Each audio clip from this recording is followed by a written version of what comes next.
Hello my dear friends, and welcome to Fireside Mysteries. I'm Edward, your host. You may know me from Warm Pages. Before we begin, tell me, do you prefer listening with candlelight, a soft lamp, or in the gentle glow of the screen? Share how you set the mood for your evenings. I truly enjoy reading your comments, and don't forget to subscribe. Now settle in, our story begins. Chapter 1. The Bitter Wind and the Bad Educator. The fog came rolling in from the black waters of Loch Dubh like a living thing, thick and malevolent, wrapping itself around the small highland village with what the locals would have called unnatural persistence. Police Constable Hamish Macbeth stood in the doorway of his small croft, his hazel eyes narrowed against the damp chill. Watching the grey mass devour the landscape with the sort of professional interest a man might give to an uninvited relative who had outstayed their welcome.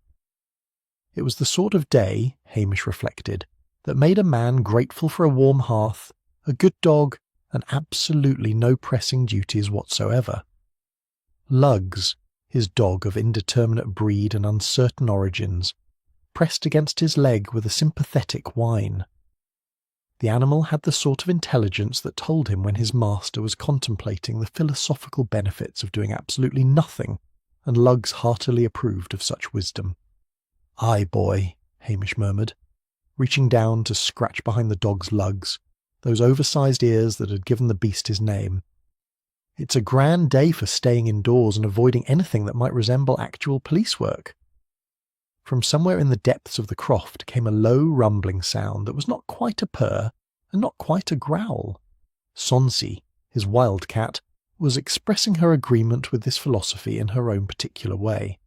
The cat was supposed to be wild, but she had taken up residence in Hamish's home with the sort of entitlement usually reserved for Highland clan chiefs, and she had no intention of going anywhere.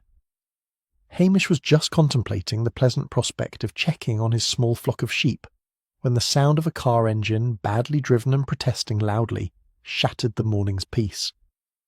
The vehicle, a shiny black Range Rover that screamed of London money and Highland ignorance, came careening down the main street with the sort of aggressive speed that suggested its driver had never met a sheep in the road and was unlikely to brake for one. The constable sighed deeply. In his experience, expensive cars driven badly by outsiders meant only one thing: trouble. The Range Rover screeched to a halt outside the Loch Dubh Hotel, and out stepped a man who looked as if he had been specifically designed to annoy everyone he met. He was in his 40s, Hamish judged, wearing a suit that probably cost more than most of the villagers earned in a month, with shoes so shiny they might have served as mirrors. His face had the sort of smug, superior expression that suggested he knew the price of everything and the value of nothing. "Right," the man announced to no one in particular, his London accent cutting through the Highland air like a knife through butter. "Where's the pub? I need to inform these people about reality." Hamish's instincts, finely honed by years of avoiding both work and trouble, immediately told him that this man was going to bring him both in abundance. By evening, the entire village had gathered in the Loch Dubh Hotel's pub, drawn by that peculiar Highland telegraph that operated faster than any modern technology. The stranger, who had introduced himself as Julian Vane, educational efficiency consultant, stood at the bar holding court like a particularly unpleasant monarch addressing his peasants. "The old schoolhouse," Vane announced, his voice carrying the sort of braying certainty that came from never having been contradicted by anyone who mattered, "is an outdated relic. A drain on resources. My report will recommend its immediate closure and conversion into a digital retreat for London executives who need to escape the stresses of real work." The silence that followed this pronouncement was the sort of silence that precedes either violence or a very strongly worded letter to the local council. Archie MacLean, the fisherman, half rose from his seat, his weathered face flushing red. "That schoolhouse has been here for 200 years, he said, his voice tight with barely controlled anger. "My grandfather learned his letters there. My father learned his there. You canny just—" "I can, and I will," Vane interrupted, smiling the sort of smile that invited someone to punch him. progress, my good man, something you people clearly know nothing about. Your children would be better served by a proper education in town, not this primitive little playhouse." The pub erupted into angry voices, but before Archie could do something that would require Hamish to fill out paperwork, a gentle voice cut through the chaos. Now, gentlemen, I'm sure Mr. Vane doesn't mean to be quite so harsh." Mrs. Mary Ross stood in the doorway, a small, neat woman in her 60s with soft grey hair and the sort of kind face that made children trust her and adults confide in her. She had been the village schoolmistress before retirement, and she volunteered at the old Schoolhouse Museum with the dedication of someone who truly loved the history of the place. "Mr. Vane," she said, her voice as sweet as honey and twice as thick. "Perhaps you'd like some tea? And I'm sure these gentlemen would appreciate a chance to explain the historical significance of the building before you make any final decisions." Vane looked at her as if she were something he had found on the bottom of his expensive shoe. "My decisions are already made, madam. I don't require the approval of provincial amateurs." Mary smiled, but Hamish, watching from his corner where he had been nursing a small dram and hoping to remain unnoticed, saw something flicker in her eyes.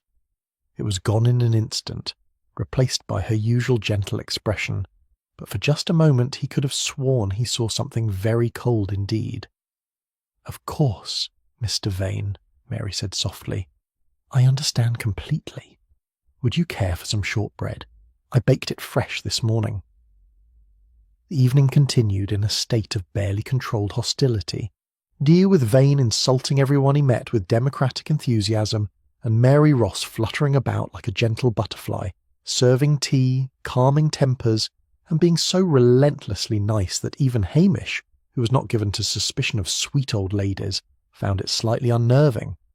Later, as Hamish walked back to his croft through the clinging fog, Mary appeared beside him like a ghost, carrying a basket covered with a checkered cloth. "Constable Macbeth," she said, her voice apologetic. "I'm so sorry about that dreadful man. I brought you some fresh scones. You must be chilled to the bone in this terrible weather." "That's vera kind of ye, Mrs. Ross," Hamish said, taking the basket.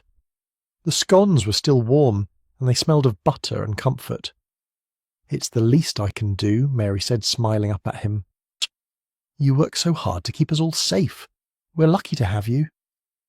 Hamish watched her disappear into the fog, a small, kind figure vanishing into the grey. He carried the basket home, shared a scone with Lugs, and tried to ignore the small voice in the back of his mind that whispered that something about sweet Mrs. Mary Ross was not quite right. But that was ridiculous, he told himself firmly.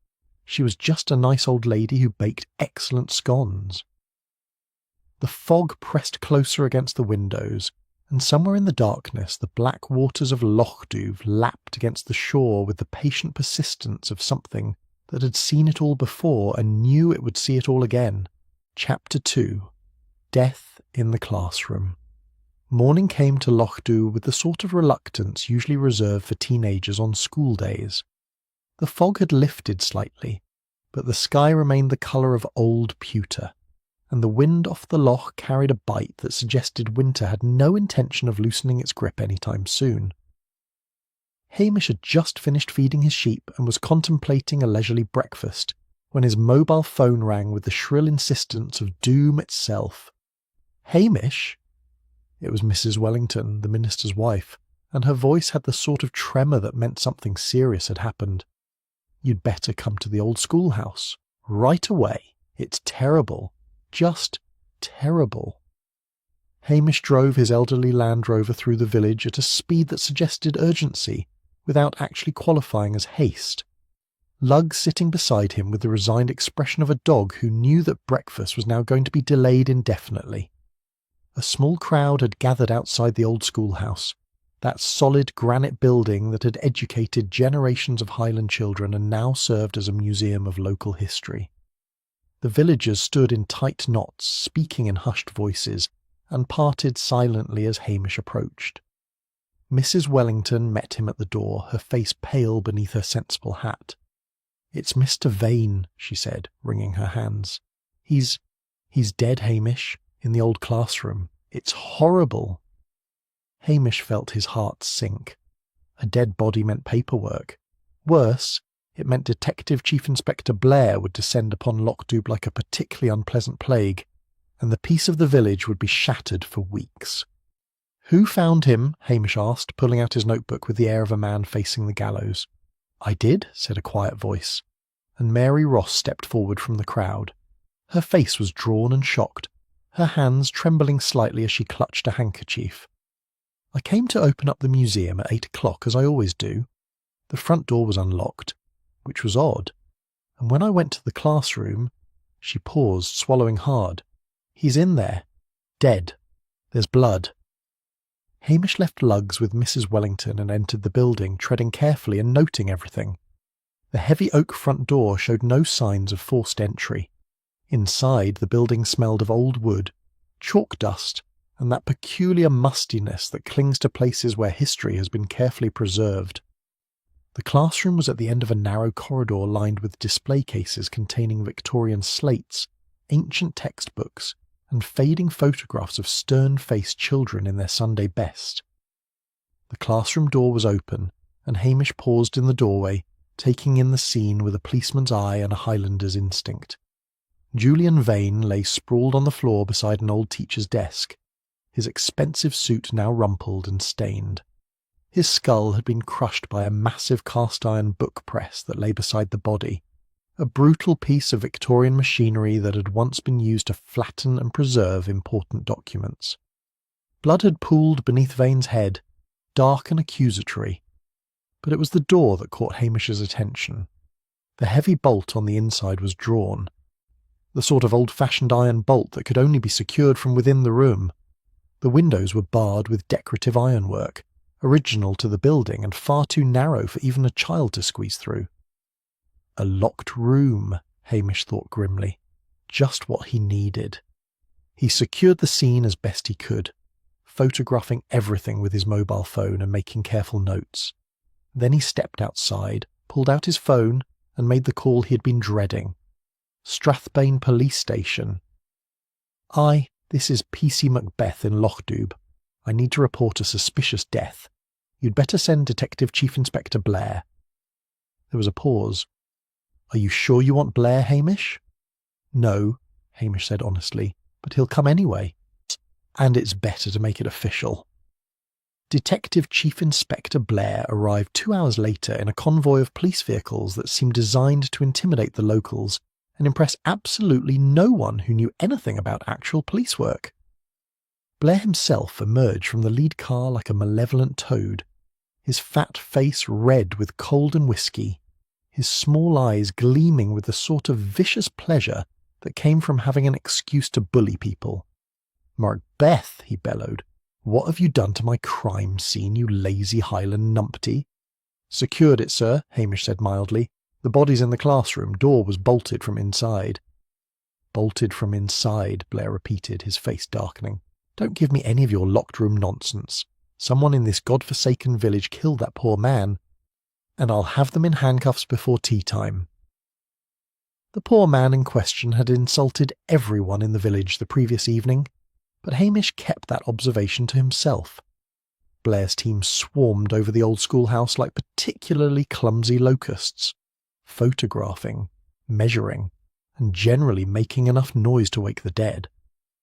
The detective himself stood in the classroom, breathing heavily and eyeing the bolt on the door with deep suspicion, as if it had personally offended him. "Tricks," he announced. "Highland tricks. Someone's trying to be clever." Dr. Forsyth, the police pathologist from Strathbane, a thin man with the perpetually worried expression of someone who spent too much time with corpses, knelt beside the body and made his preliminary examination. "Single blow to the head," he said quietly. "Death would have been fairly quick.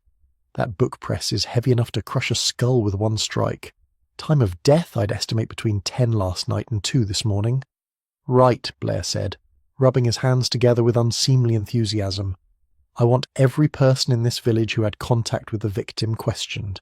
Someone here is a murderer, and I'll find them." Mary Ross appeared in the doorway, carrying a tray laden with steaming mugs of coffee. Despite the shock of finding the body, she had somehow managed to organise refreshments for the police team and she moved among them with quiet efficiency, handing out cups and offering milk and sugar. "You're very kind, Mrs. Ross," said Detective Inspector Jimmy Anderson, Blair's second in command, a decent man who had the misfortune of working for an indecent boss, and he accepted a coffee gratefully. "It's the least I can do," Mary said softly. "This is such a terrible thing to happen in our village. Poor Mr. Vane, for all his... well, he didn't deserve this." She handed Blair a folder along with his coffee. "I took the liberty of writing down the names of everyone Mr. Vane spoke to last night at the pub. He was rather confrontational, I'm afraid. Several people were quite upset with him." Blair seized the list with the expression of a man who had just been handed Christmas early. "Excellent. Excellent. Good work, Mrs. Ross. At least someone in this village has some sense." Hamish watched Mary's face carefully. She looked drawn, certainly, and shocked, but there was something else there too, a certain tidiness to her distress, as if she had carefully organised her emotions along with the coffee cups. "Mrs. Ross," Hamish said gently, "when you opened the building this morning, was the front door locked?" "No," Mary said, frowning slightly. "That's what was so odd. It was unlocked. I thought perhaps Mr. Vane had somehow obtained a key, though I couldn't imagine how. And the classroom door?" "Open," Mary said, "just standing open. And then I saw—" She trailed off, pressing the handkerchief to her mouth. Blair waved her away impatiently. "That's enough for now, Mrs. Ross. Away you go. We'll need a formal statement later." Mary left, moving quietly down the corridor, and Hamish noticed that she paused at one of the display cases, touching the glass gently before she disappeared from view. By afternoon, the old schoolhouse had been thoroughly examined, photographed and turned upside down by Blair's team. The detective stood in the classroom staring at the bolted door with the expression of a man who was personally offended by physical evidence that didn't conform to his theories. "Right," he announced. "I don't care about locked doors and impossible murders. Someone in this village killed Julian Vane, probably for money, and I'll prove it. Anderson, get me the financial records of everyone on that list Mrs. Ross provided." Hamish said nothing. In his experience, Blair's investigations were like Highland storms, loud, destructive, and ultimately unhelpful. The trick was to stay out of the way and let the man exhaust himself while quietly conducting an actual investigation. As the Strathbane team finally began packing up for the day, Hamish stood in the classroom doorway, and, looking at the bolted door, the blood-stained floor, and the heavy iron press that had become a murder weapon. Someone had killed Julian Vane in a locked room and vanished like morning mist. And whoever they were, they knew this old building very well indeed. Chapter 3. Sifting the Highland Gossip. The trouble with Blair's investigations, Hamish reflected as he sat in his police station the following morning, was that they resembled a bull in a china shop. If the bull had been drinking heavily, and the china shop was full of innocent people who deserved better. Through his window he could see the Strathbane police cars prowling the village like predators, and he knew that Blair would be hammering away at the locals with all the subtlety of a sledgehammer at a tea party. The detective's method was simple. Shout at everyone until someone confessed out of sheer exhaustion, then claim credit for brilliant detective work.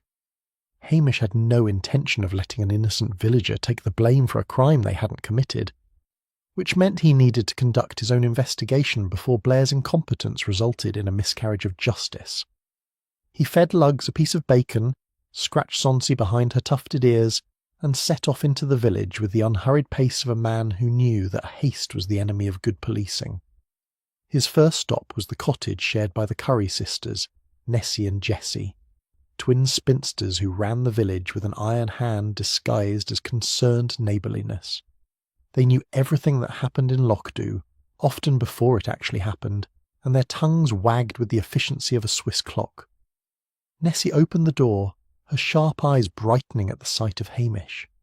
"Constable Macbeth," she said, come in, we've been expecting you." "Expecting you?" Jessie echoed from behind her sister, or as she always did. The cottage smelled of furniture polish, and the sort of relentless cleanliness that suggested dust wouldn't dare settle anywhere without written permission. Hamish was ushered into a sitting room so pristine he felt guilty for occupying space in it.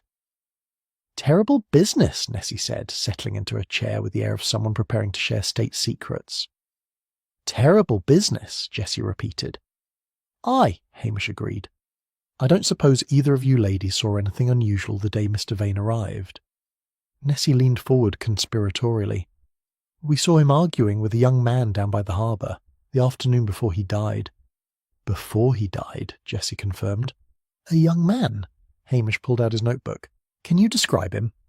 "Tall, dark-haired, wearing one of those expensive leather jackets," Nessie said.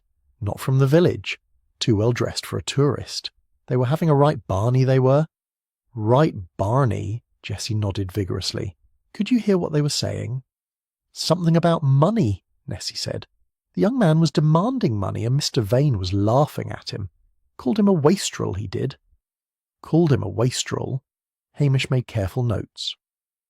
A mysterious young man demanding money was worth investigating, though he suspected the Curry sisters' definition of arguing might include any conversation conducted above a whisper. "Thank you, ladies. You've been very helpful." "We do our civic duty," Nessie said primly. "Civic duty," Jessie agreed. Hamish's next stop was less official but potentially more useful. Angus MacDonald lived in a small cottage at the edge of the village, surrounded by an air of mystery that he cultivated as carefully as other men cultivated roses. Angus claimed to have the second sight, and the tourists paid him handsomely for predictions that were vague enough to mean anything and specific enough to sound impressive. Hamish, who had long ago concluded that Angus's primary gift was for gossip rather than prophecy, knocked on the door and was unsurprised when it opened before his knuckles had finished their third rap. "Hamish Macbeth," Angus intoned in his theatrical voice. "I knew you would come." Well, there's been a murder, Angus. Doesn't take second sight to predict the local constable might drop by." Angus grinned, dropping the mystical act. "Come in, lad. I've just made tea." The cottage was cluttered with the sort of occult paraphernalia that impressed tourists and amused locals. Crystal balls, ancient-looking books, and bundles of dried herbs hung from the rafters like Highland decorations at a particularly mystical Christmas. "What can you tell me about Julian Vane?" Hamish asked, accepting a cup of tea that was predictably excellent. Angus settled into his chair, his weathered face thoughtful. "Unpleasant man, but you knew that already. What you might not know is that he was asking questions about old property records, wanted to know about land transfers from 50-60 years back." "Property records?" "Aye. Went to see Mrs. Brodie at the council offices, demanded access to all the old deeds for the buildings around the harbour. Archie McLean's shed, the old schoolhouse, even the manse. Made a right nuisance of himself," Hamish filed this way. Vane hadn't just been interested in closing the schoolhouse, he'd been researching property. That suggested something more calculated than simple, bureaucratic vandalism. "Anything else?" Angus stroked his beard with the air of a man considering how much to reveal. "There's talk he was seen at the Strathbane Land Registry office 3 times in the past month. My cousin works there. Says Vane was photocopying documents like a man possessed." "Your cousin should be more discreet," Hamish said mildly. "Aye, well, discretion's not much use to a dead man, is it? And Vane's the one who's dead, not my cousin." Hamish finished his tea and stood to leave. "If you hear anything else, Angus—" "I'll let you know," Angus said. "Though I should warn you. The spirits are troubled. They whisper of secrets and old sins." "The spirits always whisper that," Hamish said. "It's good for business." By early afternoon, Hamish had gathered enough gossip to fill a novel, but he needed something more concrete: the official autopsy report and whatever evidence Strathbane's forensics team had collected. Unfortunately, that information was locked away in Blair's possession, and the detective would rather eat his own hat than share anything with Hamish. Which was where Detective Inspector Jimmy Anderson came in. Hamish found Jimmy at the Lochdoub Hotel, looking harassed and in desperate need of a drink. Blair had dispatched his second-in-command to interview the locals while he himself had returned to Strathbane to, as he put it, Coordinate the investigation from headquarters, which everyone knew meant drink whiskey and bully his subordinates from the comfort of his office. Jimmy, Hamish said, sliding into the seat opposite, you look like you could use a wee dram. A wee dram? Jimmy laughed bitterly. I could use an entire distillery. Blair's got me interviewing everyone in the village, and half of them can barely understand my questions, because he insists I use his ridiculous official phrasing. Hamish signalled to the barman and soon had 2 generous glasses of whiskey sitting on the table. He pushed one across to Jimmy, who accepted it with the gratitude of a drowning man grabbing a rope. How's the investigation going? Hamish asked casually. Jimmy took a long drink. Blair's convinced it's a straightforward robbery gone wrong. He thinks someone broke in to steal from the museum. Vane surprised them, and they brained him with that book press. And the locked door? Blair says the killer must have locked it after themselves somehow, maybe with a string or a wire. Refuses to consider it might be more complicated. What does the autopsy say? Jimmy glanced around, then leaned forward. Look, Hamish, I shouldn't be telling you this. But you will, Hamish said, refilling Jimmy's glass, because you're a good detective who knows Blair's going to arrest the wrong person if we don't do this properly. Jimmy sighed. The autopsy confirms a single blow to the head, delivered with considerable force. The angle suggests the killer was standing directly in front of Vane when they struck. No defensive wounds. So either Vane didn't see it coming or knew his attacker and didn't feel threatened. Time of death? Between 11 at night and 1 in the morning. The building was cold, which makes it harder to be precise. Fingerprints. That's the interesting part, Jimmy said. There are dozens of fingerprints in that classroom, which makes sense for a museum. But on the book press itself, there's only one partial print badly smudged. Forensics can't get a match. So the killer wore gloves, or wiped the press clean afterwards. Either way, they were careful. Hamish absorbed this information, turning it over in his mind like a puzzle piece that didn't quite fit. A careful killer who struck in a locked room and left almost no evidence suggested premeditation, not a robbery gone wrong. What about the mysterious young man the Curry sisters saw arguing with Vane? Jimmy blinked. What mysterious young man? Hamish explained what the twins had told him, and Jimmy pulled out his notebook with renewed interest. That's useful, Hamish. Really useful. I'll look into it. Just don't tell Blair I helped, Hamish said. He'll only get upset. Jimmy laughed. Blair gets upset when the wind changes direction. But don't worry, I'll keep your name out of it. They finished their drinks in companionable silence, and when they parted, Hamish felt considerably better informed. He had the autopsy results, knew the killer had been careful enough to avoid leaving evidence, and had a new lead in the form of the unknown young man. As he walked back to the police station, he passed Mary Ross, who was carrying a basket of what appeared to be freshly baked biscuits. "Constable Macbeth," she said warmly. "I'm just taking these to the volunteers at the community centre. Such a terrible time for the village. We must all support each other." "Aye, Mrs. Ross, very kind of you." She paused, her gentle face troubled. "I hope Detective Chief Inspector Blair isn't being too harsh with everyone. Some of the older residents are quite upset by his manner." "Blair has his own way of doing things," Hamish said diplomatically. "I'm sure he does," Mary said. "Still, it must be difficult for you having him here. If there's anything I can do to help, please don't hesitate to ask." She smiled and continued on her way, and Hamish watched her go with a small frown. Mary Ross was being almost too helpful, too concerned, too present. It was probably nothing, just the natural instinct of a retired teacher to take care of everyone. Probably. Chapter 4.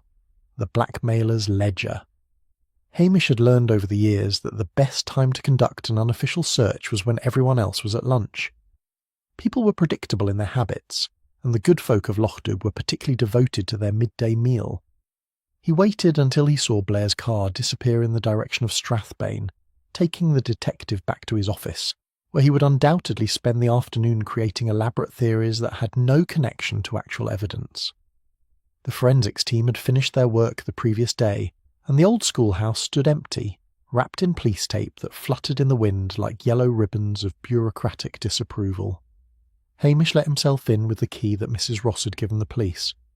Lugs trotting beside him with the air of a dog who knew they were up to something technically irregular but morally sound. The classroom still smelled of blood and the chemical traces of fingerprint powder. Hamish stood in the centre of the room, turning slowly, trying to see what the official investigation had missed. The autopsy had confirmed a swift, precise blow, not the panicked strike of a surprise burglar, but something calculated.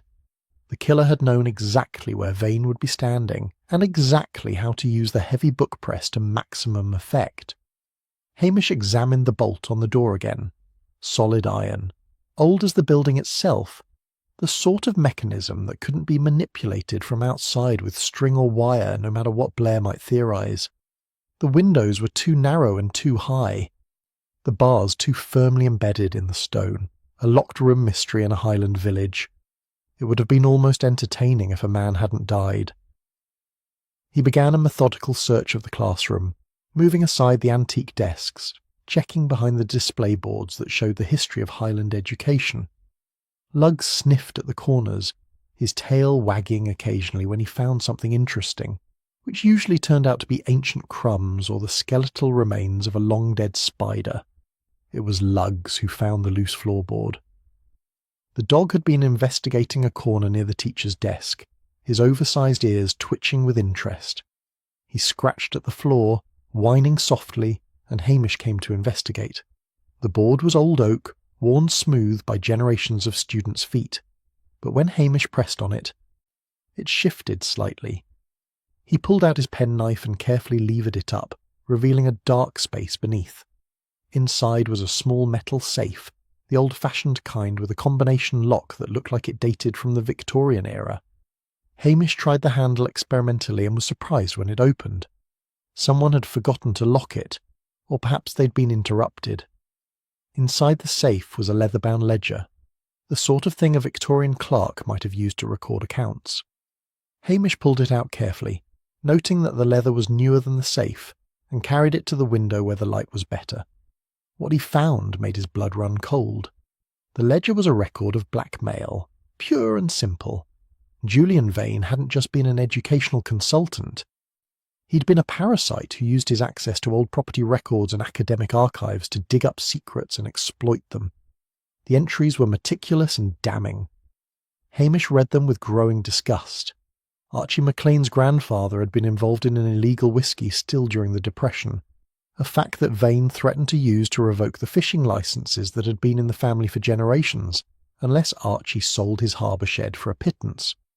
Dr. Brodie had made a medical error 20 years ago that had resulted in a patient's prolonged recovery. The error had been minor, the recovery complete, but Vane threatened to report it to the General Medical Council and destroy the doctor's reputation unless he signed over rights to a small parcel of land adjacent to the surgery. There were others. The Reverend Wellington's father had embezzled church funds 50 years ago. Mrs. Wellington's first husband had died under circumstances that were suspicious if you looked at them in the worst possible light.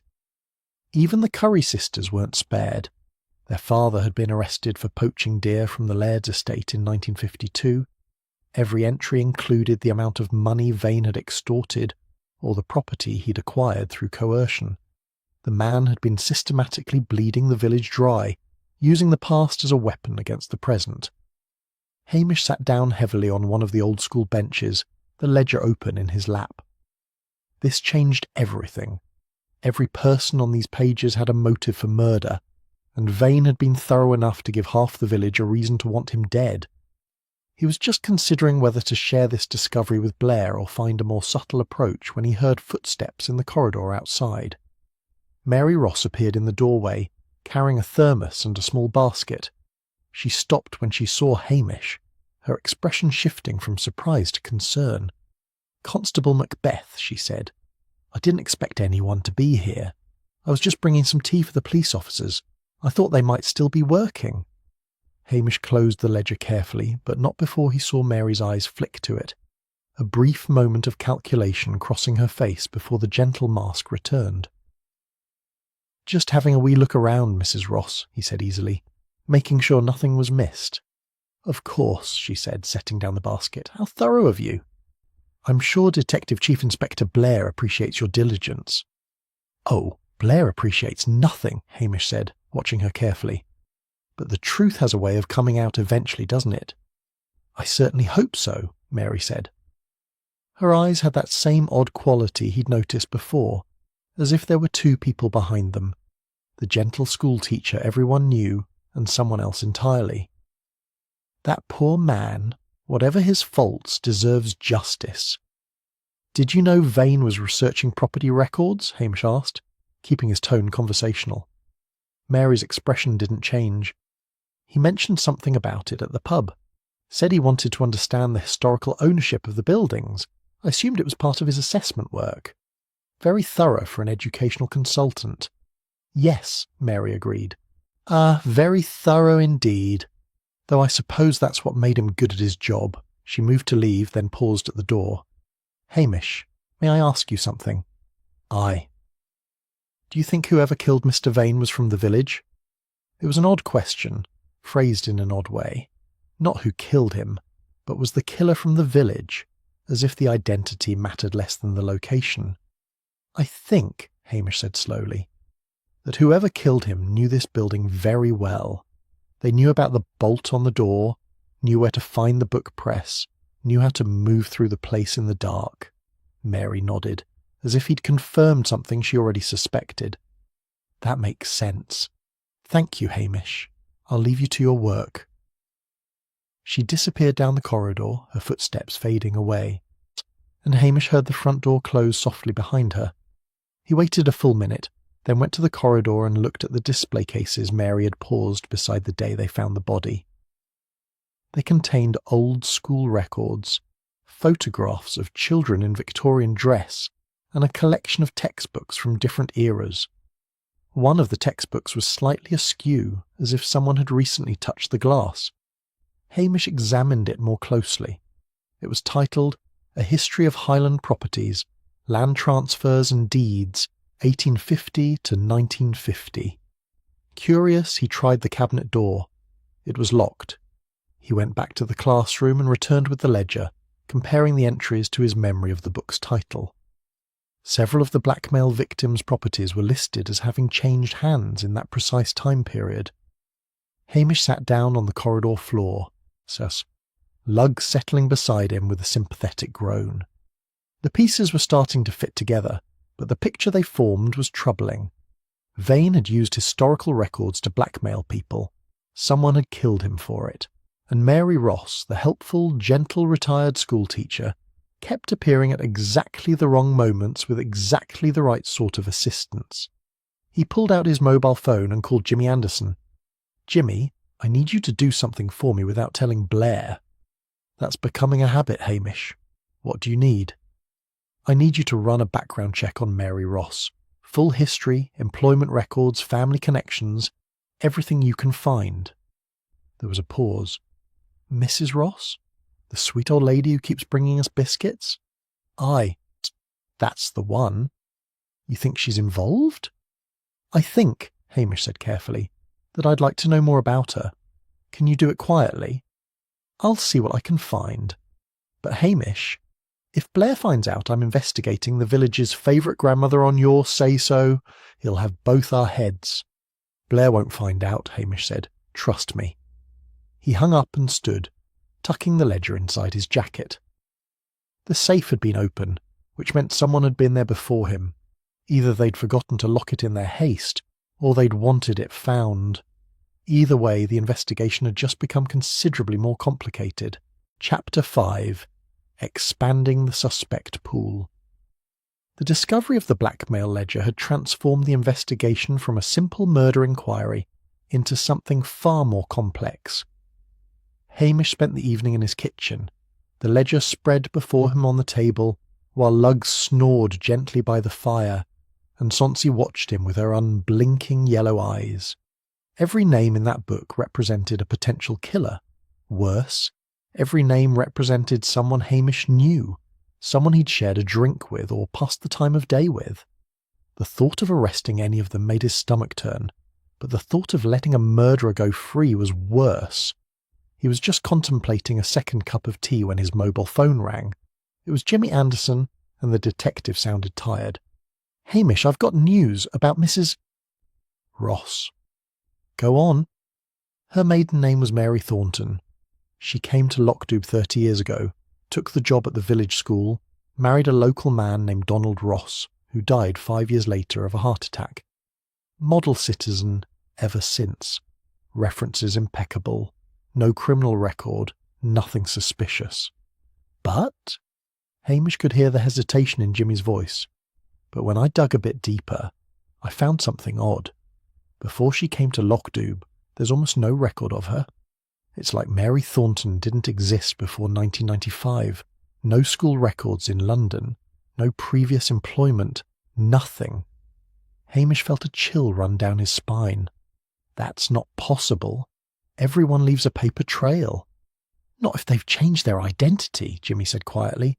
I'm having our fraud team look into it, but it'll take time. Whatever you do, don't let Blair know about this. He'd charge in and ruin everything. After Jimmy rang off, Hamish sat in the growing darkness thinking. A woman with no past who had spent 30 years in a small Highland village, hiding in plain sight. The question was, hiding from what? The next morning brought fresh complications in the form of a screaming match outside the Lockdube Hotel. Hamish arrived to find Archie McLean, red-faced and furious, being restrained by several villagers while he hurled abuse at the harbour. "Archie, what's going on?" Hamish asked, pushing through the crowd. "That bastard," Archie shouted, pointing at his harbour shed. The door hung open, and through it Hamish could see that the interior had been ransacked. Someone's torn the place apart, looking for something they were. Hamish examined the shed carefully. Fishing nets had been cut, storage boxes overturned, floorboards levered up. Someone had conducted a thorough destructive search. "When did this happen?" "Sometime last night," Archie said, his anger giving way to despair. "I found it this morning. All my gear's ruined, Hamish. Ruined." While Hamish was photographing the damage, Blair's car pulled up with its characteristic aggressive roar. The detective emerged, looking insufferably pleased with himself. "Right, Macbeth. I've had enough of this nonsense. Archie McLean, I'm arresting you for the murder of Julian Vane." The crowd gasped. Archie went pale. "On what evidence?" Hamish demanded. "On the evidence of those." Blair pointed triumphantly at a pair of muddy Wellington boots sitting outside the shed. Forensics matched the mud on those boots to the mud outside the old schoolhouse. Big feet, big boots, and a big motive. Vane was blackmailing him. "That's half the village," Hamish protested, "and everyone in Lockdube wears Wellingtons. It proves nothing."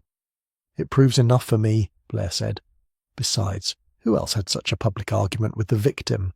Who else threatened him in front of witnesses?" "I never threatened him," Archie shouted. "I told him what I thought of him, but I never threatened to kill the man." Blair produced handcuffs with theatrical flourish. "Save it for the interview room." As Archie was led away to the police car, his wife appeared, her normally sharp tongue silenced by shock. The villagers muttered among themselves, angry and helpless, while Blair preened like a peacock. Hamish watched the car disappear toward Strathbane, his jaw tight with frustration. Blair had arrested the wrong man, as usual, and it would take time to prove Archie's innocence, time they didn't have. He was heading back to the police station when he nearly collided with a stranger, a tall, dark-haired man in an expensive leather jacket who was studying the village with the air of someone looking for something specific. "Can I help you?" Hamish asked, his policeman's instincts prickling. The man looked at him with dark, haunted eyes. "I'm looking for the police station. I need to speak to someone about Julian Vane." Hamish studied him more carefully. Mid-30s, well-dressed but dishevelled, with the sort of expensive watch that suggested money and the sort of nervous manner that suggested trouble. "I'm Police Constable Macbeth." "Who are you?" "Callum Vane," man said. "Julian was my uncle. I heard he'd been murdered. I came as soon as I could." This was the mysterious young man the Curry sisters had seen arguing with Vane. Hamish gestured toward the police station. "Come with me, Mr. Vane. We need to talk." In the station, Callum Vane sat across from Hamish, fidgeting with his expensive watch. Up close he looked worse than he had on the street, unshaven, exhausted, with a sort of desperate air that came from being in over one's head. "When did you arrive in Lochdu?" Hamish asked. 2 days before my uncle died, Callum said. "I came to see him, to ask for money." "Witnesses saw you arguing with him by the harbour." Callum laughed bitterly. "Of course they did. Uncle Julian loved an audience for his cruelty. I owed money to some very unpleasant people in Edinburgh, gambling debts. I thought he might help, seeing as how he was family. But he refused. He laughed in my face," Callum said, his voice tight with remembered humiliation. "Said I was a wastrel and a disappointment, that I'd never amount to anything. Told me to get a real job or throw myself off a bridge. He didn't much care which." "Where were you the night he died?" Callum pulled out his mobile phone and showed Hamish a series of photos, time-stamped and geotagged. They showed him in an Edinburgh casino playing cards, the timestamps clearly marking him 50 miles away during the estimated time of death. "I drove back to Edinburgh that afternoon," Callum said. "Figured if family wouldn't help me, I'd try my luck at the tables. Didn't work out well. But at least I've got an alibi for murder." Hamish made notes, though he'd already decided Callum wasn't their killer. The man had motive, certainly, but the timing was wrong, and the method was wrong. The murder had been calculated and precise, not the desperate act of a gambling addict in debt.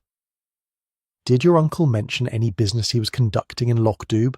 Anything beyond the school assessment?" Callum frowned. He said something about finally getting what was owed to him, that he'd found a way to make the Highland Savages pay for generations of contempt. I thought he was just being his usual charming self. After Callum left, promising to stay available for further questions, Hamish sat at his desk and updated his notes. 3 main suspects, all with solid motives, and now all with alibis that were starting to look uncomfortably genuine.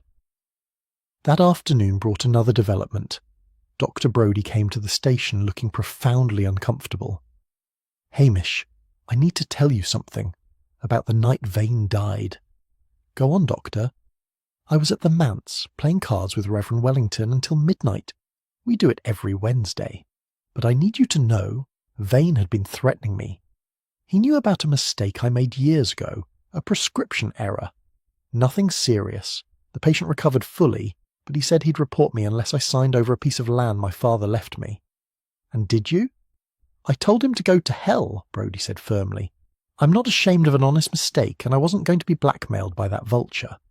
But I wanted you to know, in case Blair tried to twist it into something sinister. Your alibi with the Reverend is solid. Rock solid. We played until midnight, then I walked home. Mrs. Wellington will confirm it. She brought us tea twice during the evening." After the doctor left, Hamish stared at his growing list of suspects and alibis. Every obvious candidate was being eliminated one by one, which meant either the killer was someone unexpected, or someone very clever was hiding behind a facade of innocence. His phone rang again, Jimmy Anderson sounding excited. "Hamish, the fraud team found something. Mary Ross, or Mary Thornton as she was called then, had her name legally changed in 1995. Before that, she was Mary Halliwell. And get this, the Halliwell family owned the old schoolhouse. Her father lost it in a bankruptcy proceeding in 1994, then killed himself a month later." Hamish felt the pieces clicking into place. Who forced the bankruptcy? A property developer named Edward Vane, Julian Vane's father. The line went quiet as they both absorbed the implications. "Mary Ross has been living in Lochdoub for 30 years, Hamish said slowly, "in the village where her family lost everything, where her father died. Waiting. Waiting for what?" "For revenge," Hamish said. And Julian Vane just walked right into her hands. Chapter 6. False Trails and Poached Fish. The arrest of Archie MacLean sat on Hamish's conscience like a lead weight. He knew the fisherman was innocent, knew it with the sort of bone-deep certainty that came from years of understanding people, rather than evidence. But knowing and proving were 2 different things, and Blair had the full weight of Strathbane police behind his wrong-headed conviction. Hamish needed to clear Archie's name, which meant finding concrete proof of his whereabouts during the crucial hours. The problem was that Archie's alibi was the sort that would make Blair laugh himself sick. He'd been hiding in the pub cellar to avoid his wife. Mrs. McLean was a formidable woman with a voice that could strip paint and opinions on every subject under the sun, particularly her husband's failings. Archie's preferred method of marital harmony was strategic absence, and the pub cellar had served as his sanctuary for more years than anyone cared to count.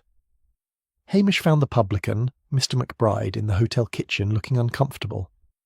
"I know Archie was in the cellar that night," Hamish said without preamble. "I need you to tell Blair." McBride squirmed. "Hamish, I cannae. If I admit I've been letting Archie hide down there all these years, his wife will have my head, and the licensing board might take an interest in why I'm allowing non-staff into the storage areas. Archie's facing a murder charge." "I know." McBride looked miserable. "But Blair won't believe me anyway. He'll say I'm covering for a friend. Unless I can prove Archie was there. It's just my word." "What about the security camera?" McBride's face brightened. "The new one we installed last month?"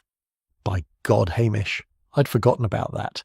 It covers the cellar door from inside the storeroom." 20 minutes later, they were reviewing the footage on McBride's laptop. Sure enough, at 10:30 on the night of the murder, Archie could be seen slipping through the door to the cellar.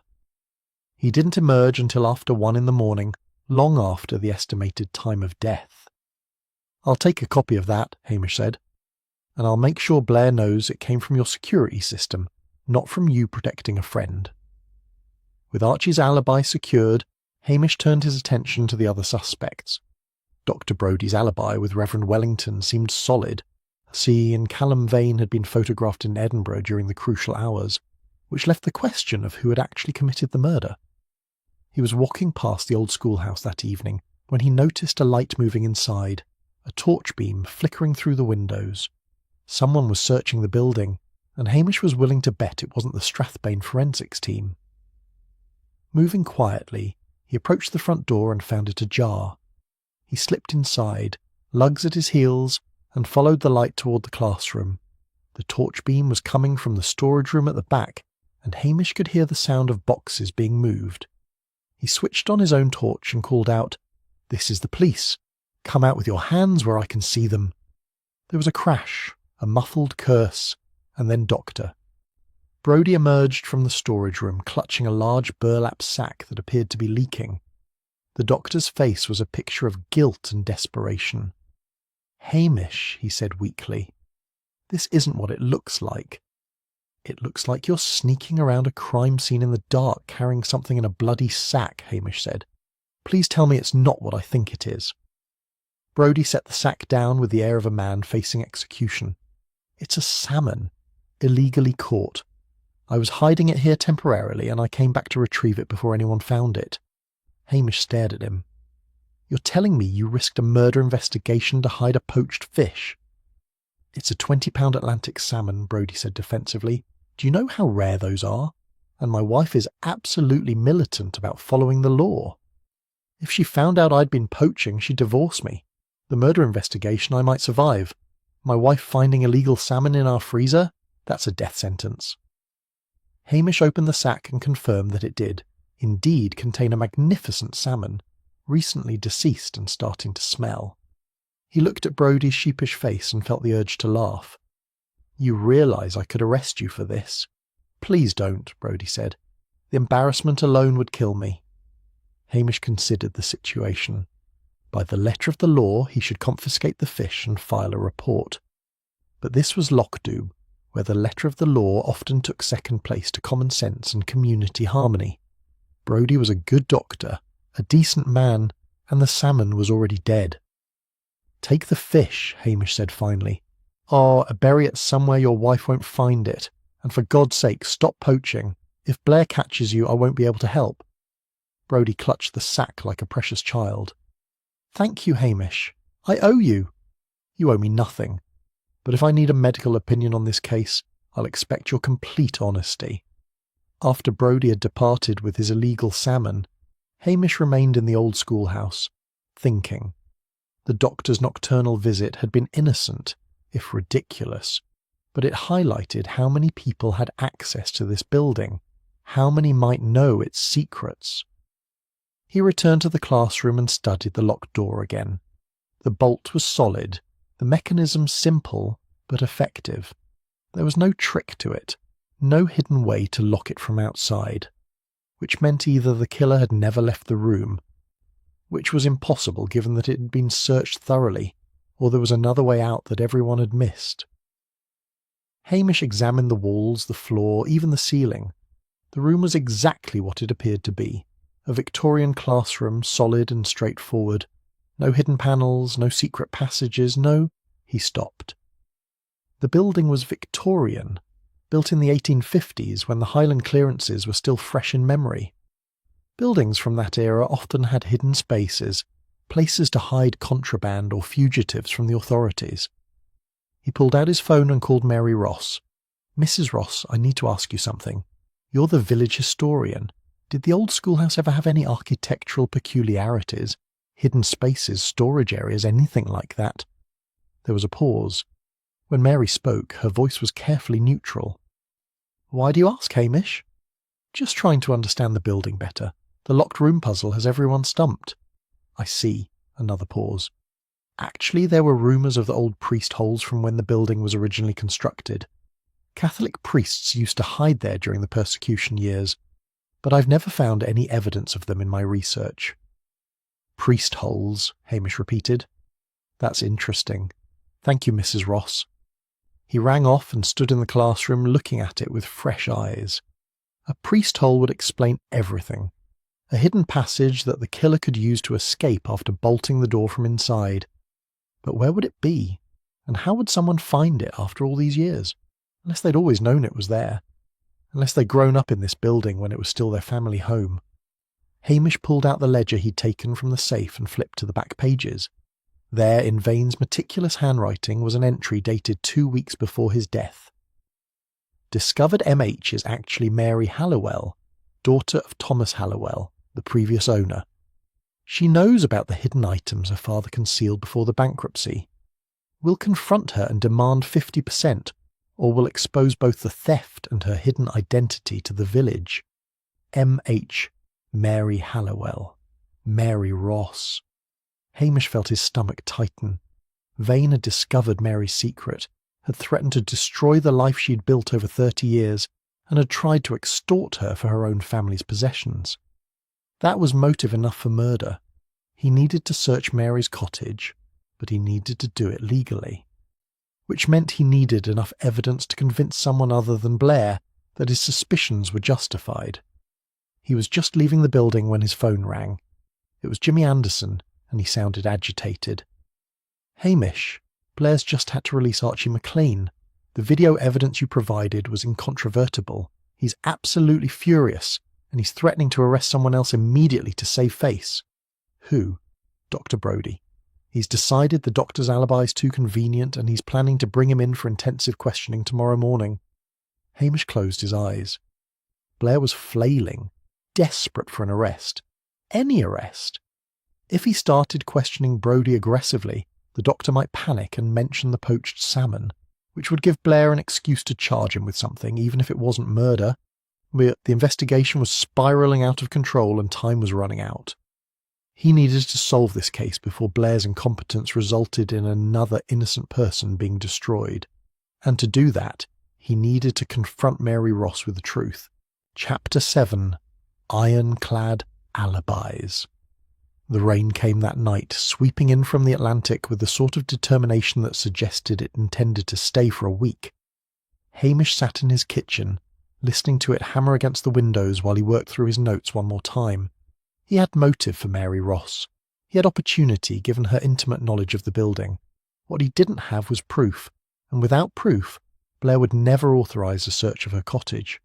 Worse, if Hamish tipped his hand too early, Mary might destroy any remaining evidence. The methodical approach, he decided, was to verify every other suspect's alibi beyond any doubt. If he could prove that no one else could have committed the murder, then Mary's guilt would become apparent through the process of elimination. He started with Archie McLean, so though the video footage had already exonerated him. Hamish drove to the Loch Dubh Hotel and found Mrs. McLean in the lounge, drinking tea with such aggressive propriety that the cup rattled against the saucer. "Mrs. McLean, I need to ask you about the night Mr. Vane died," she sniffed. "That useless husband of mine was hiding from me as usual. In the pub cellar, would you believe? As if I didn't know perfectly well where he goes when he's avoiding his responsibilities." "You knew he was there?" "Of course I knew. I always know. But a wife has her dignity, Constable. I'm not going to go dragging him out like some fishwife." She paused.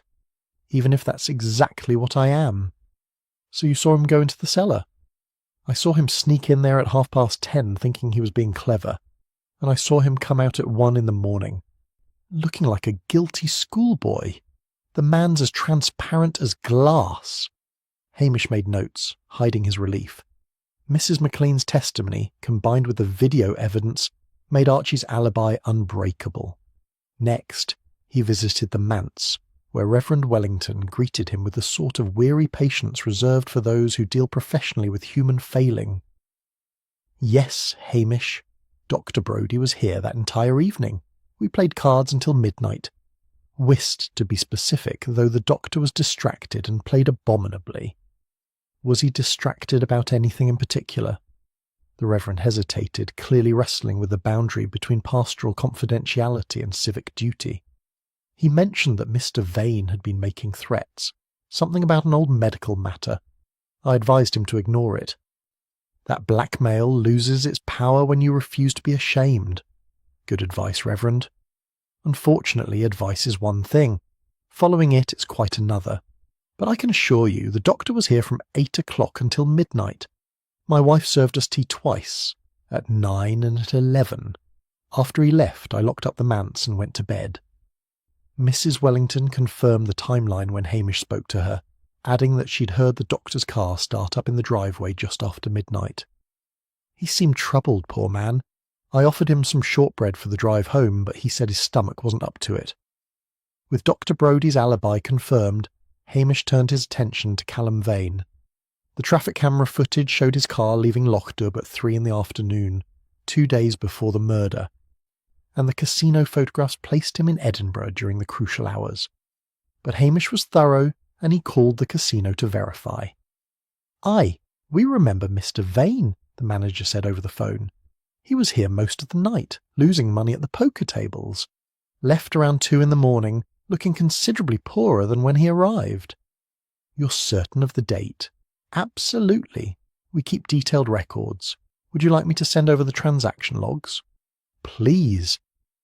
The logs arrived by email within the hour, showing a clear pattern of card game buy-ins and cash-outs that placed Callum Vane 50 miles away from Lochdoub during the entire window of opportunity for the murder. Hamish sat back, staring at his notes. Every obvious suspect had been eliminated. The physical evidence pointed nowhere useful. The locked room remained locked, at least in theory, which left only the not-so-obvious suspect, the sweet, helpful retired schoolteacher who had spent 30 years living in the shadow of her family's ruin. He was contemplating his next move when there was a knock at the door. Mary Ross stood on his doorstep holding an umbrella against the driving rain, a covered dish in her hands. "Constable Macbeth," she said with her gentle smile. "I made too much stew, and I thought you might appreciate some. This weather's enough to chill a person to the bone." Hamish took the dish, feeling like Judas accepting silver. "That's very kind of you, Mrs. Ross." "Not at all. We must take care of each other, especially in times like these." She glanced past him into the cottage. "How is the investigation progressing?" "I do hope you're making headway." "These things take time," Hamish said carefully. "Of course." Mary's eyes were sharp behind her kindly expression. "I imagine Detective Chief Inspector Blair is putting quite a lot of pressure on you. He seems like a man who values results over accuracy." It was an astute observation, and Hamish wondered if it was meant as a warning or merely conversation. "Blair has his methods," he said, non-committally. Mary nodded, as if he'd confirmed something. "Well, I won't keep you. Enjoy the stew, Hamish. And do be careful in this weather. The roads can be treacherous." She disappeared into the rain, and Hamish stood in the doorway, watching her small figure navigate the puddles with practised ease. A woman who had lived in Lochdoub for 30 years, who knew every stone and every secret. The stew smelled delicious, but Hamish found himself reluctant to eat it. Not because he thought Mary would poison him, but because accepting her hospitality while suspecting her of murder felt like a betrayal of Highland courtesy. He fed it to lugs instead, who had no such qualms. The next morning brought Blair back to Lochdoub, angrier than ever at having been forced to release Archie MacLean. The detective arrived at the police station like a thunderstorm made flesh, his face red with fury. "Right, Macbeth, I've had enough of this. Someone in this godforsaken village killed Julian Vane, and I'm going to find out who if I have to arrest every last one of them." "The evidence has cleared most of the obvious suspects," Hamish said mildly. "Then we'll find non-obvious suspects." Blair jabbed a finger at Hamish's chest. "What about that woman, the helpful one? Mary Ross?" Hamish felt his heart skip. "Mrs. Ross?" "Aye.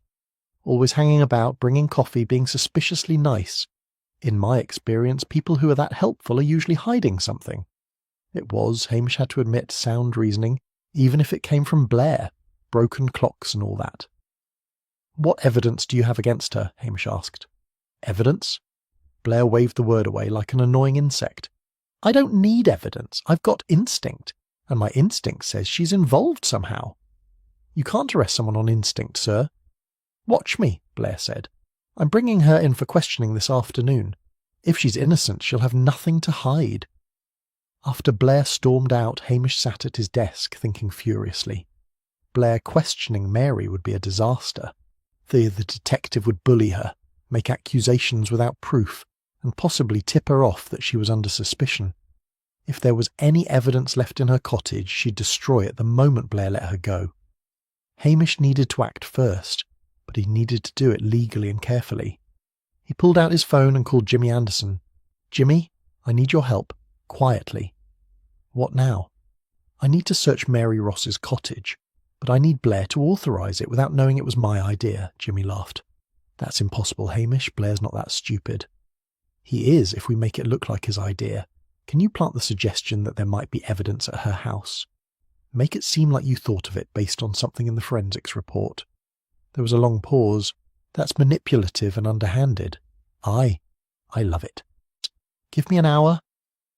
While he waited, Hamish walked to the old schoolhouse one more time. He stood in the classroom looking at the bolted door, the window bars, the solid walls. Somewhere in this room was the secret Mary had kept for 30 years. Somewhere was the priest hole that had allowed her to commit the perfect locked room murder. He just needed to find it before Blair's incompetence gave her the chance to cover her tracks forever. Chapter 8. The School Teacher's Flaw.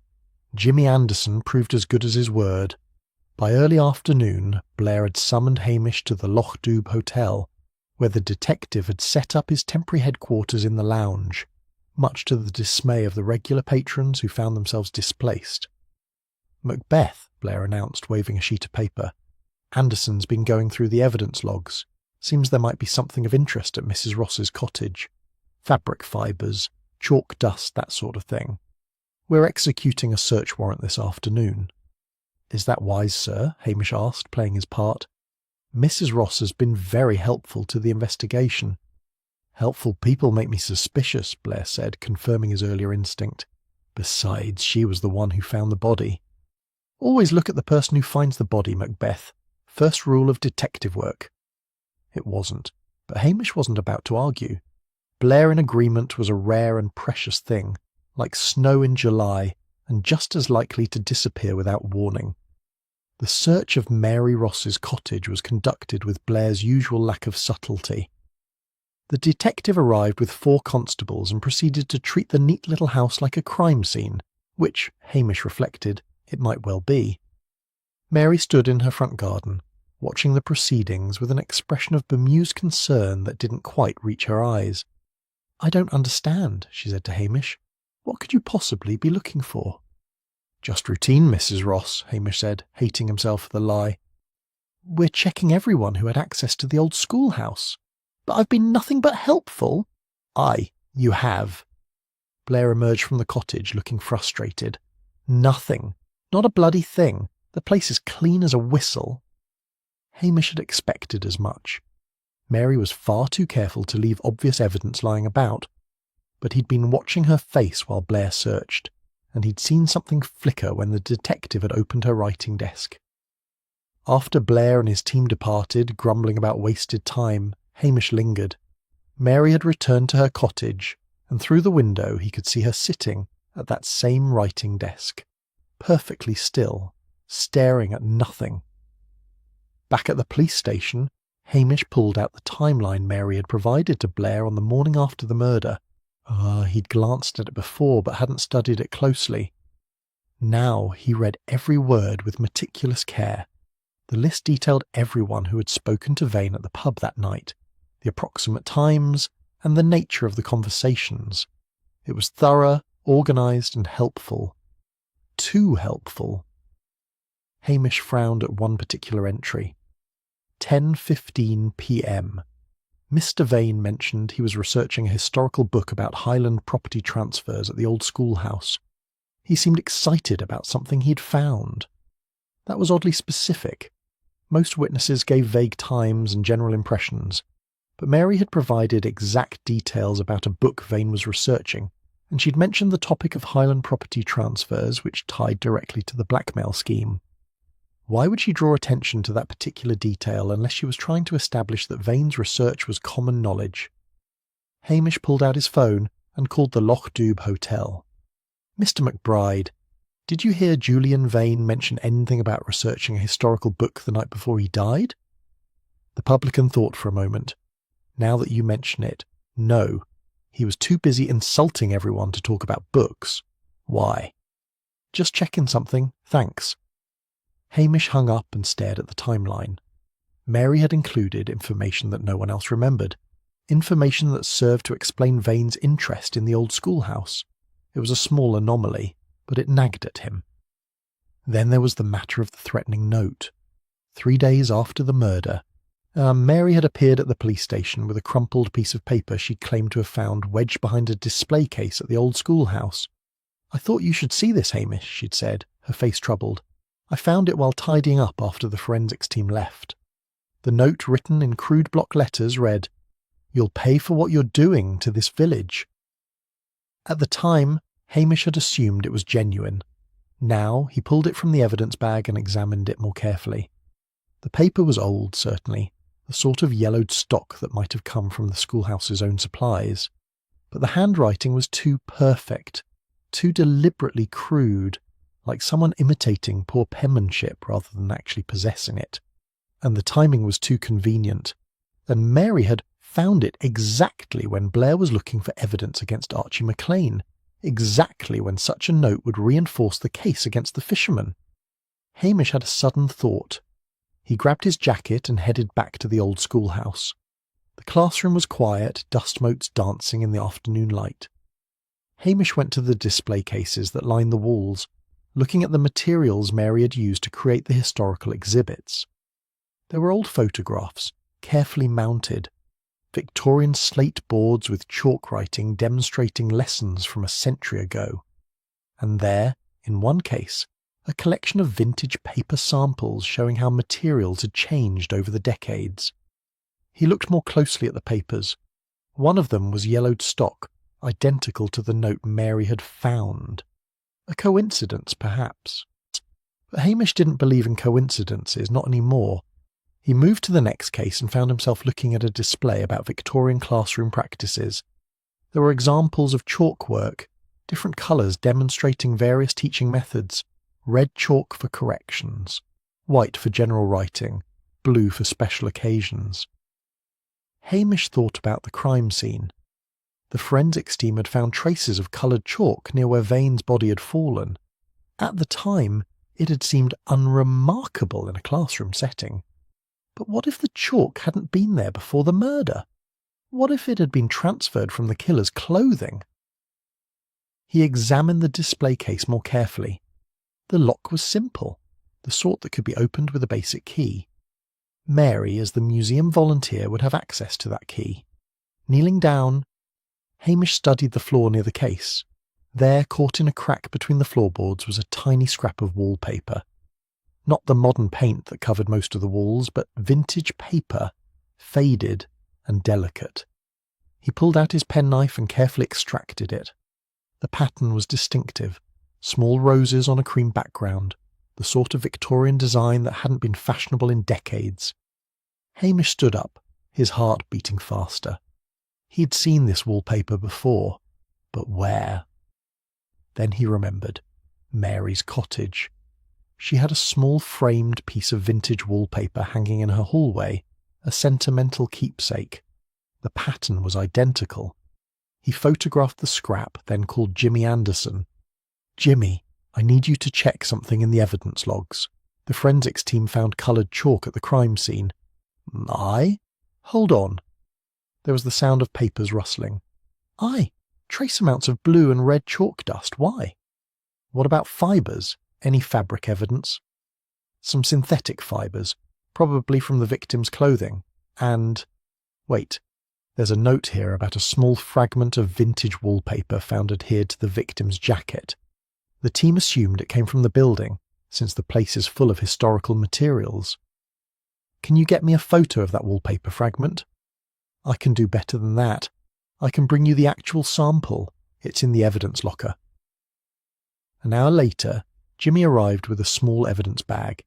Inside was a fragment of wallpaper identical to the one Hamish had found.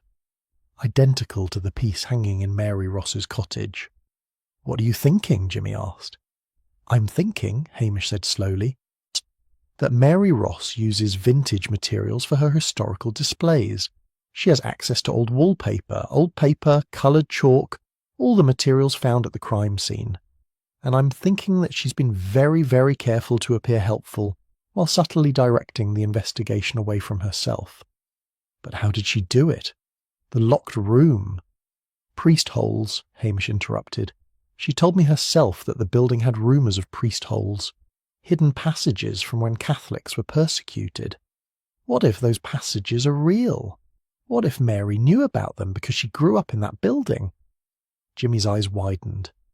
"You think she killed Vane, bolted the door from inside, and escaped through a secret passage?" "I think we need to search that classroom one more time," Hamish said. "And this time, we're looking for something that's been hidden for over a century." They returned to the old schoolhouse as evening fell, the building's shadow stretching long across the village. Hamish stood in the classroom, trying to think like a Victorian architect hiding a priest. The walls were solid stone, no obvious panels or hidden doors. The floor was oak, the boards tight and apparently seamless.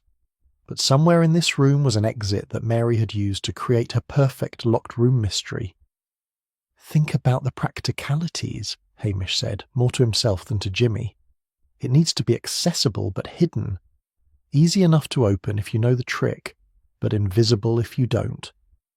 He examined the bookshelf that stood against the far wall, the one that held dusty volumes of Highland history.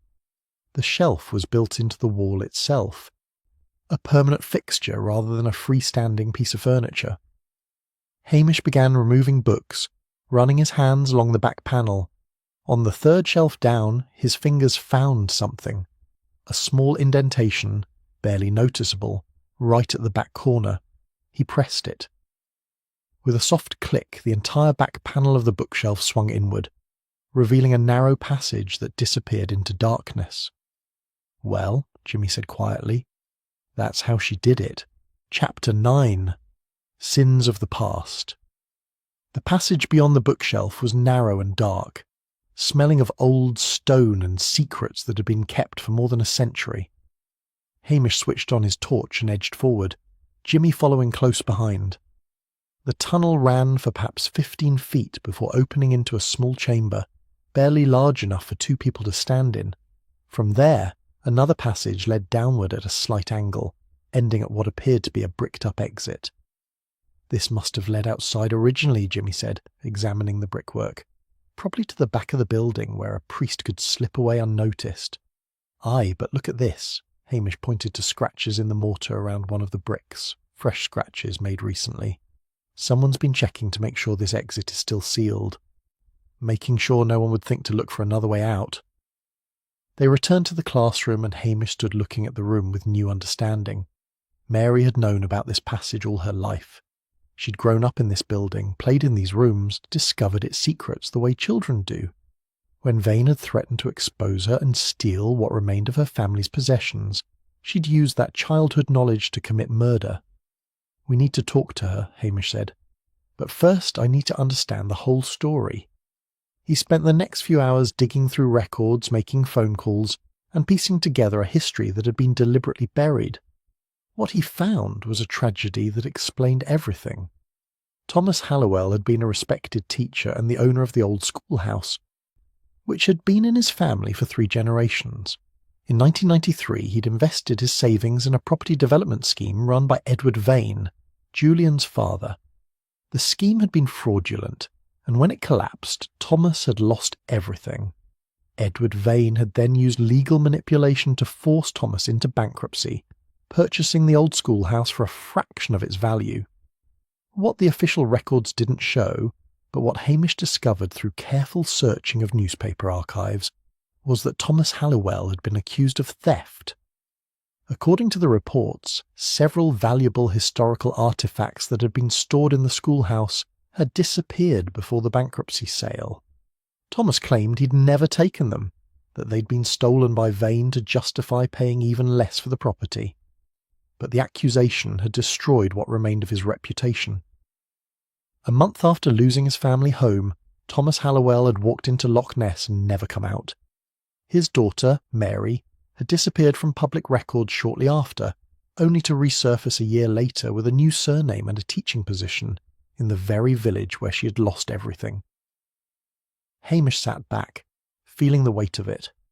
Mary had spent 30 years living among the people who remembered her father's disgrace, who had taught their children in the building that should have been her inheritance, waiting for the chance to reclaim what was rightfully hers.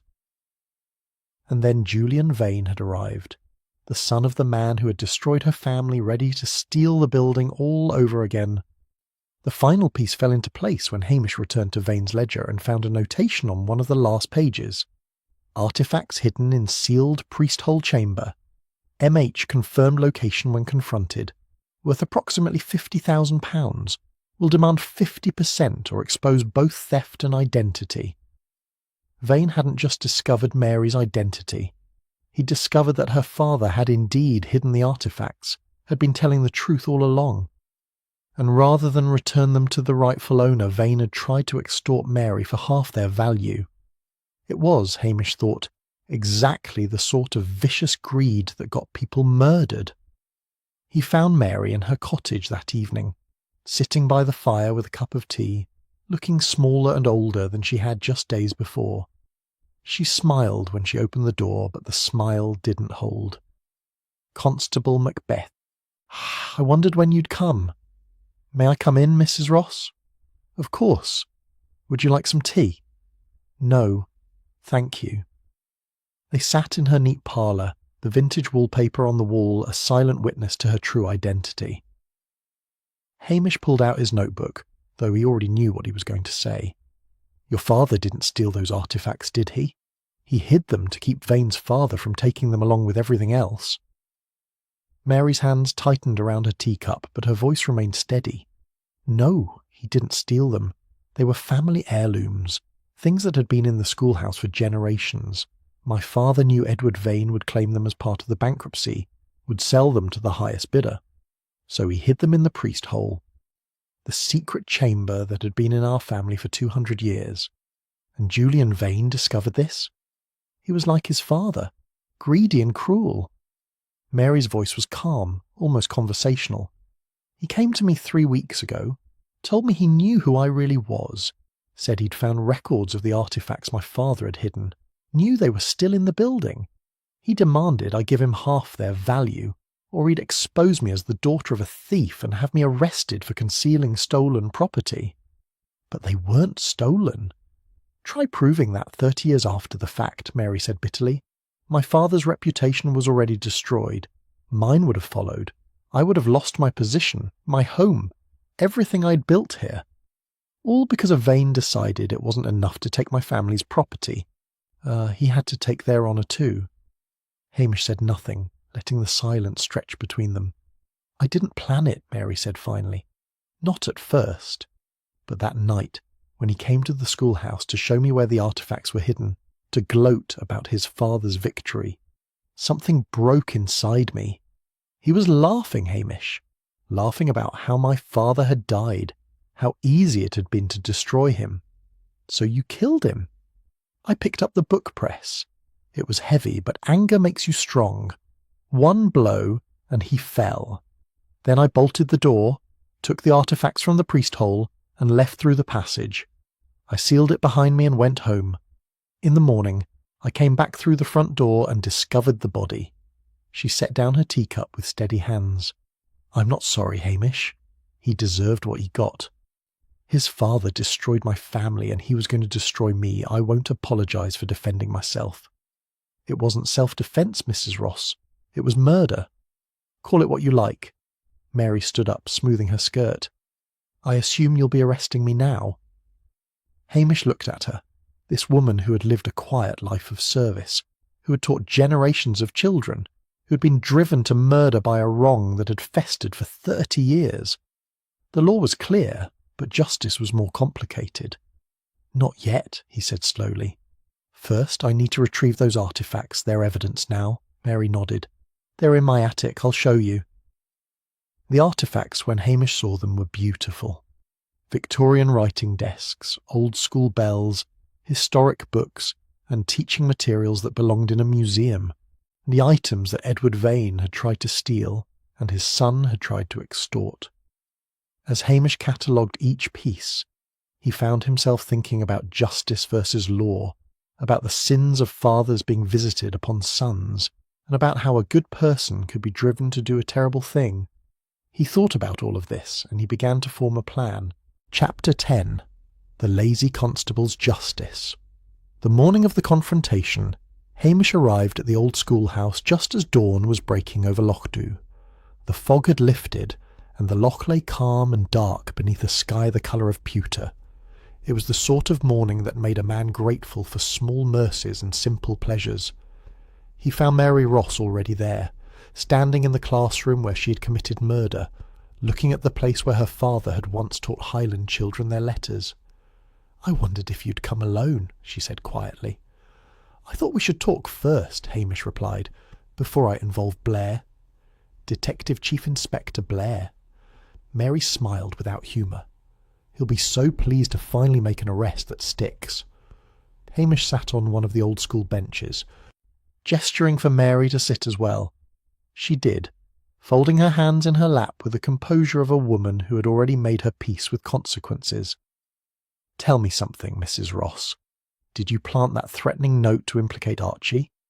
"Yes," she said simply. "I'm not proud of it, but I needed the investigation to focus elsewhere. Archie seemed the obvious choice, given his public argument with Vane. I knew the video would clear him eventually, but by then, other suspects would have emerged. And the helpful timeline you gave Blair, the detail about Vane researching a historical book." "Insurance," Mary said. "If anyone questioned why Vane was at the schoolhouse that night, I'd already established he had a legitimate reason to be there. It was a detail no one could verify or contradict." Hamish nodded, impressed despite himself by her careful planning. "You've been very clever, Mrs. Ross. Almost too clever." "Almost," she agreed, "but not quite clever enough to fool you." They sat in silence for a moment, and Hamish thought about justice, about the letter of the law versus its spirit, about whether 30 years of good deeds could balance against one act of vengeance. "What happens now?" Mary asked. "Now," Hamish said slowly, "we need to consider the facts.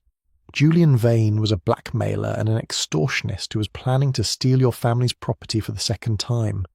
The artifacts your father hid were never actually stolen. They were protected from illegal seizure. And you've lived a blameless life for 3 decades, contributing to this community in ways that Vane never could." Mary looked at him sharply. "Are you suggesting what I think you're suggesting?" "I'm suggesting," Hamish said, "that Detective Chief Inspector Blair is desperate for a conviction. He's made several wrongful arrests, and his reputation in Strathbane is suffering. If evidence were to appear that clearly pointed to the killer, evidence that Blair's own team could discover, he would jump at the chance to claim credit. But the evidence would point to me. It would, Hamish agreed, but not the evidence of a cold-blooded murderer. The evidence of a woman driven to desperation by years of injustice, who acted in a moment of understandable anger when confronted by the son of the man who destroyed her family. Mary frowned. I don't understand. You're still going to arrest me? Aye, Hamish said, but there's arrest, and then there's how the arrest is presented.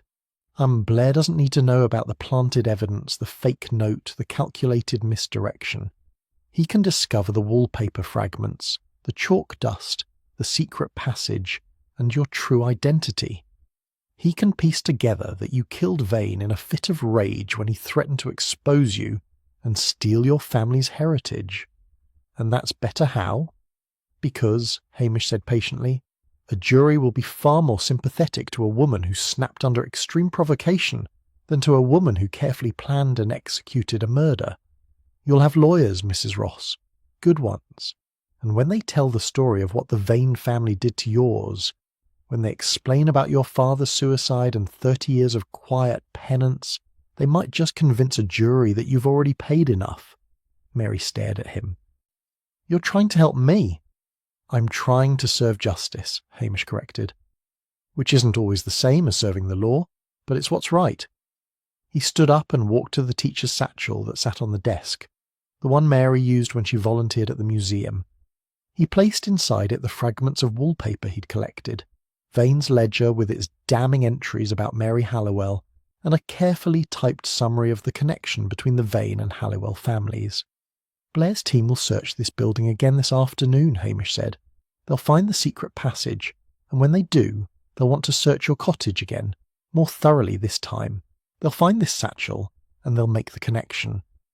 Blair will arrest you, claim he solved the case through brilliant detective work, and take all the credit. And you? I'll remain the lazy village constable who was too incompetent to solve it myself, Hamish said, which suits me fine. I have no desire to be promoted to Strathbane. Mary stood and walked to the window, looking out at the village she'd called home for so long. Why are you doing this, Hamish? Why help me at all? Because Julian Vane was a parasite who got what he deserved, Hamish said bluntly.